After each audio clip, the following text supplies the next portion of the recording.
8,321 কোটি টাকার prize money. Yes, এবার মোট $871 মিলিয়ন বা বাংলাদেশি মুদ্রায় প্রায় 8,321 কোটি টাকার রেকর্ড প্রাইজ মানি ঘোষণা করেছে আন্তর্জাতিক ফুটবল নিয়ন্ত্রণকারী প্রতিষ্ঠান ফিফা। আপনি কি জানেন এবারে বিশ্ব চ্যাম্পিয়ন দল গতবারের চেয়ে কত টাকা বেশি পাবে? আর গ্যালারিতে বসে খেলা দেখার খরচ শুনলে আপনার চোখ কপালে উঠবে। এত এত টাকা ফিফা পায় কোথায়? 2026 বিশ্বকাপে কি টাকার বৃষ্টি হতে চলেছে? 2026 ফিফা বিশ্বকাপ কেবল মাঠে লড়াই নয়, এটি হচ্ছে ইতিহাসের সবচেয়ে ব্যয়বহুল আসর। মনে আছে কাতার বিশ্বকাপের কথা? সেবার আর্জেন্টিনা পেয়েছিল $42 মিলিয়ন, আর এবার যে দল চ্যাম্পিয়ন হবে তারা ঘরে তুলবে রেকর্ড $50 মিলিয়ন, যা বাংলাদেশের টাকায় প্রায় 610 কোটি টাকা।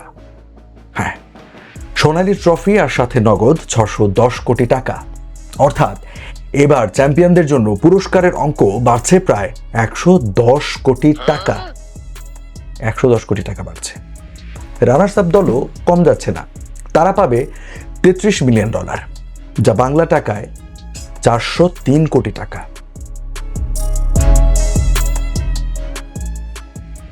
এবারে বিশ্বকাপে 48টি দল অংশ নিচ্ছে, তাই টাকার ভাগও হচ্ছে অনেক বেশি।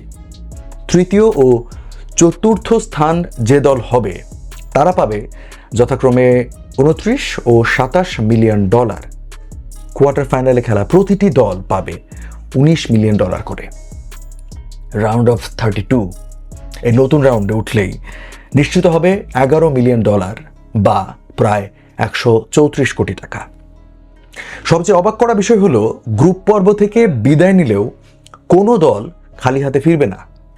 প্রতিটি অংশগ্রহণকারী দল কমপক্ষে $12.5 মিলিয়ন নিশ্চিতভাবেই পাচ্ছে। ফিফা আসলে এই কোটি কোটি টাকা সরাসরি খেলোয়াড়দের পকেটে দেয় না, বরং প্রতিটি দেশের ফুটবল ফেডারেশনকে ফিফা সেই টাকা দেয়। খেলোয়াড়রা কত টাকা পাবে তা নির্ভর করে তাদের ফেডারেশনের সাথে চুক্তির ওপর। যেমন ইংল্যান্ডের খেলোয়াড়রা চ্যাম্পিয়ন হলে প্রত্যেকে প্রায় $5 লাখ করে পেতে পারেন। গোল্ডেন বুট বিজয়ীদের জন্য ফিফা সরাসরি আলাদা কোনো নগদ প্রাইজ মানির কথা না জানালেও কিলিয়ান এমবাপ্পে বা লিওনেল মেসি এই দুজনের তো হবার কথা। তো এইরকম যে তারকারা রয়েছেন সেই তারকাদের মূল আয় আসে বিশাল সব ব্র্যান্ড এন্ডোর্সমেন্ট থেকে। মজার ব্যাপার হলো 2018 বিশ্বকাপে এমবাপ্পে তার পুরো ম্যাচ ফি দাতব্য সংস্থায় দান করেছিলেন। নিশ্চয়ই আপনারা এতক্ষণ ভাবছেন যে এত এত টাকা ফিফা দিচ্ছে, এত এত টাকা ফিফা পায় কোত্থেকে? ফিফার আয়ের মূল উৎস হলো টিভি সম্প্রচার সত্ত্ব, বিশাল সব স্পন্সরশিপ এবং টিকিটের টাকা। 2026 বিশ্বকাপের এই 4 বছরের চক্রে ফিফার আয়ের লক্ষ্যমাত্রা ধরা হয়েছে অবিশ্বাস্য $13 বিলিয়ন, যা কাতার বিশ্বকাপের প্রায় দ্বিগুণ। এবার সাধারণ দর্শকদের জন্য দুঃসংবাদ হলো টিকিটের মূল্য চড়া। ফিফা এবার ডাইনামিক প্রাইসিং পদ্ধতি ব্যবহার করছে, যেখানে চাহিদা বাড়লে টিকিটের দামও বাড়ে।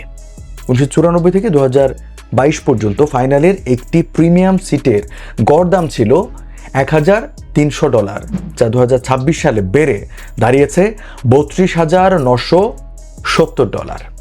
এমনকি সবচেয়ে সস্তা ফাইনাল টিকিটের দামও $540 থেকে বেড়ে $4,185 হয়েছে।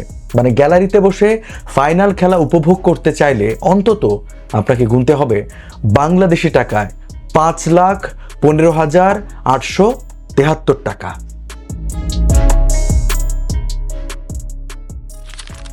আর অতি ধনীদের বিলাসিতার কথা শুনবেন? যদি অঢেল টাকা থাকে তবে আপনার জন্য একটি লাক্সারি প্যাকেজ আছে, যাতে আছে ফাইনাল ম্যাচের 6টি টিকিট এবং ট্রফি জয়ের মুহূর্তে মাঠে থাকার সুযোগ। সেটি বিক্রি হয়েছে $40 লাখ, বাংলা টাকায় যা প্রায় 47 কোটি টাকা।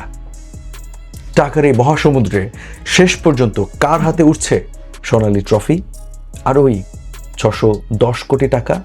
আর্জেন্টিনা, ব্রাজিল, না ইংল্যান্ড অথবা ফ্রান্স? আপনার প্রিয় দল কোনটি? কমেন্টে জানান।